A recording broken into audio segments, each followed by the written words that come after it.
Today we're going to do some exercises that are meant to build strength and stability so that when we go and walk in everyday life, we'll be stronger and more stable. For today, we're going to use either a squishy ball, like a yoga ball, or a block. We need something to squeeze between our legs to remind us to activate the inner thighs. I'm going to use the block because it's more stable. The ball is more comfortable. You know, the block has the edges, but I just prefer the stability that the block gives me. Okay, so let's get started. Number one, toes pointed straight ahead. They're not going to do it on their own, so we got to put them there. Abdominals are zipped up, shoulders are back and down, and then we are lengthening through our crown high to the sky, and then something to hold on to, just in case. Now, let's give the block a good solid squeeze, and now just take turns, drawing one heel up to your back pocket. That's it. Now, maybe you draw it up there and you hold it for a couple seconds, hold it for a beat.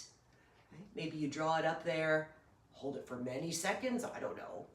And you can use no hands, make it like a balance exercise. But if you're feeling unstable, just hang on. Right? Our goal here is to remember to squeeze the block, engage the pelvic floor, whoopsies, and lengthen through our crown to help with the balance. But it's engaging those inner thighs that sometimes don't like to work. So if you're feeling yourself going sideways, squeeze the block, zip, lift, and we should be better. All right, let's do a couple more like this. And truly, if this is hard work, this is all that has to happen. That's it. Squish the block, lengthen through the crown, heel to glute. Try to get it up there. Find the range of motion that's comfortable, and then go like a hair further where you feel like it's work, but in a good way. Let's call this the last one for now. And these are things you can do, you know, around the house, in the kitchen, whenever, just to keep everything working. All right, let's do one more for fun. Almost lost it there. All right, now let's change it a little. We've still got the block. We're gonna do a few squats, and maybe you sit as though you're sitting into a bar stool.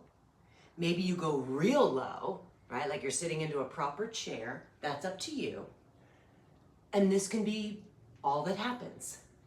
Or maybe, again, if you're feeling okay, that previous exercise was fun, if you wanna go for it, let's lift up one heel, right? And now it's like 1.5 legged squats. And that might be fun to play with. And we really wanna feel the glute of the standing leg. Really feel that glute getting to work. Now, if you're still doing all right, let's put it all together, lift up, and let's make it a one-legged squat. Now, as much as you can, chest up, eyes up, right? You wanna still stick your butt back and down, just like any regular squat, but now this leg is doing all the work. We've got our balance, we're squeezing our block. Let's try a few with no hands, just see what happens. You're gonna experiment, find the version that is difficult, but manageable. Let's do 2 or 3 more. Remember, exhale, when it's hard, that'll help take the edge off. Stick the tail down and back.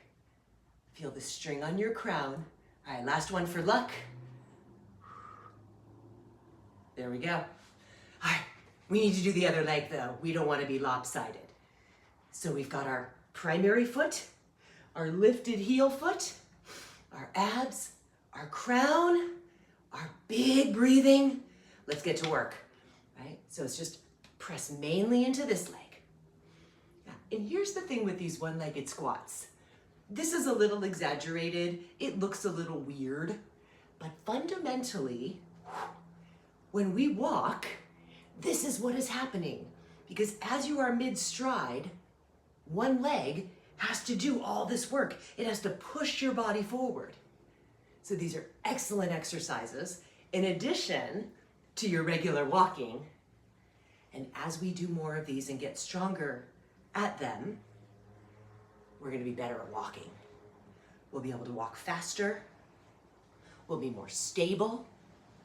Oh, dig into that heel as much as you can, right? Stick the tushy back, try to put the weight on the heel so that your toes could still wiggle around a little bit.